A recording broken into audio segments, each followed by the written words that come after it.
They can hear? Yeah? Yeah. So, I'm at the home of Herdy Shepherd, Twitter celebrity.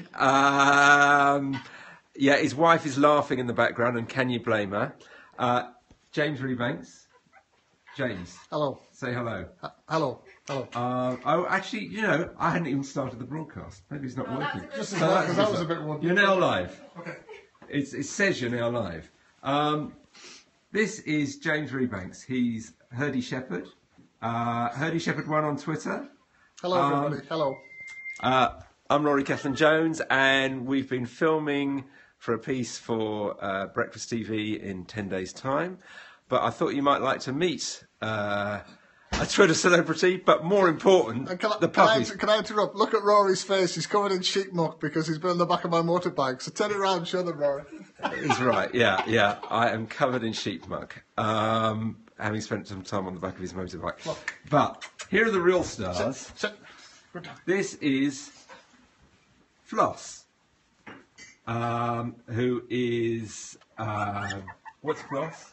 Floss is a border collie sheepdog. She's 3 years old and she's got 10 puppies, which are Twitter celebrities, I think it's fair to say. So they're just learning to walk. So you can see how cute they are. And their eyes are just starting to open, and it's hard to believe, but these will be working on farms in a few months' time. And you just see their little eyes starting to open. Isn't that fantastic? That is pretty cute. People are saying they're beautiful. Any questions for James? James has been showing us around the farm. These are two of the puppies, and James has also got a book published. You've got 10 seconds to plug your book now. Okay, the book's called The Shepherd's Life by James Rebanks. It's about Floss, it's about town, it's about the landscape and the sheep. Let's use the 10 seconds to full effect. Thank you very much, everybody, if you buy the book. It's really good. It's got rave reviews from people like Helen MacDonald, who wrote Hitches for Hawk, and other brilliant people say it's a good book, so please buy. Right. Okay, we're now getting some questions from this Periscope. How many boys, how many girls? Six girls and 4 boys. My wife's doing the fingers behind you because she's worked it all out. She's been sexing them in the last few hours. Yeah.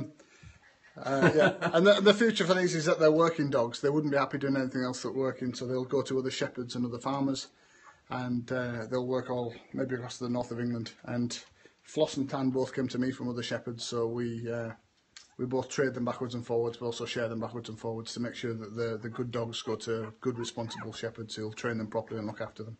How many are you going to keep? Somebody's asking. So we have 10, 8 of which we'll sell when they're 8 weeks old, or give back to the other shepherds that have given them us in the past. 2 of them we'll keep, the best of which I'll keep and might become Floss's replacement or retirement plan someday. And the other one I'll probably sell when it's about 18 months old, when it's trained. Oh, just put these back in Floss. Oh, yes. Oh, yeah. They are very, very cute. And how's Floss turning out as a mother? She's a fantastic mum. Although having 10 pups is exhausting, so she begs me every morning to come out and do the work on the farm, and she's nearly back on full farming duty. She's done a bit of farm work this morning. Somebody's asking, can you tell from an early stage whether they're going to have the temperament for herding, or do they all have the temperament for herding? Better and more knowledgeable sheepdog trainers than me tell me that all dogs can be trained if you're good enough to train them. So I think it's probably in all of them. Floss and Tan have particularly strong instincts because they're from a very old strain of border collies that are fantastic workers that belong to a friend of ours called Paul Chester.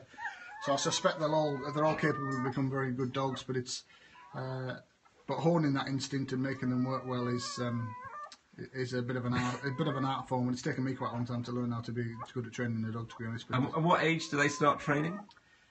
They'll start when they're just a few weeks old. It's very simple things like following you when you ask them to, stopping when you ask them to, following you through a gate rather than leading you through. So they're learning all the time. Even now they'll be starting to learn about your voice, and they'll understand that their mother's works to our command. And one of the great things when you've already got some good dogs is that they've got an example to follow quite quickly. So as soon as they see their mum working, the penny will start to drop. And certainly Tan learned a lot from Floss. Once he's seen her go around some sheep, come by her away or whatever it would be, the pennies dropped, and it helps. Somebody's just said, can you call one of them Periscope? I don't think that's a good name. Got any names for them yet? Yes, this one on the top is called Drift. My children have called it Drift. There's a shepherd down in Cornwall or somewhere down in the far south, and he wrote a book called Mist. I think it's Windcutter Farm he's from. And one of his dogs is called Drift, and my children watch his DVD, so they've decided that this is a Drift. So I think I might be. You can just see his eyes are starting to open there. So that's Drift taking his first look at the world, and the world having its first look at Drift, maybe. That is a very cute puppy. Somebody's asking me why I'm doing this story and saying, apart from cute, what's the tech connection? Well, the tech connection is a fabulous combination of social media. The new world and the old world. So James is using, you use Twitter for quite serious purposes, really, don't you? To try and change people's view of farming. I'm a bit of an evangelist to try and persuade people that traditional farming matters, that fell farming matters, that it's worth supporting, that it's worth looking after because it creates a beautiful landscape and lots of public benefit. There's 16 million people a year come to our landscape, and they spend £1.1 billion. But sometimes the farming part of it, the traditional part of it, gets forgotten. So I guess what I do is I use the most with it technologies, things like Twitter, to communicate to as wide an audience as possible and try and get our message across. So farmers aren't seen as sort of whingers or people that are complaining all the time or dealing with disasters. They can put a more positive story across. And that's not purely for profit. That's just because I care about those things and I'm proud of the way we live and work. And I'd like as many people as possible to know about it. So I've reluctantly at first and with more enthusiasm as time has gone on sort of started to embrace social media and do things on it. And I've been fascinated and delighted to realise that so many people are interested in that and respond to it so well. So it gives you a bit of fun back. Somebody's just asked a daft question. Would you use a drone? We put a picture up of a shepherd using a drone the other day. You don't get me started. The drone thing is the worst idea ever. A sheep will run away from a drone in a flat field in the south of England once. They might even do it half a dozen times. But sheep are not stupid. Contrary to the myth, sheep learn. So the fifth or sixth time you take a drone out, the sheep will just stand and look at it because they're no longer scared. A sheepdog, because it's got brains of its own, knows how to keep sheep moving even when they're used to a sheepdog. And also, by the time you get up into the fells here, a drone's absolutely useless. You need a sheepdog that knows what it's doing, that can cover the ground, it'll tell you if there's something stuck in a bog or whatever, or go back and get it. The drone thing's an absolute red herring. I will eat my words if sheepdogs are ever... I'll eat my hat if sheepdogs are ever replaced by... One bit of technology that you're not going to talk. No way. I'm just going to give people a quick look outside at this fabulous landscape. That's where we've spent the morning. James has been feeding the sheep and we've been following him around. It's just about to be lambing time here in the Lake District. But before we go, one last look at the puppies.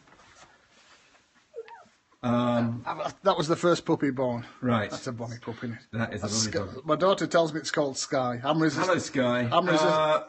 Do we think Sky? I don't know.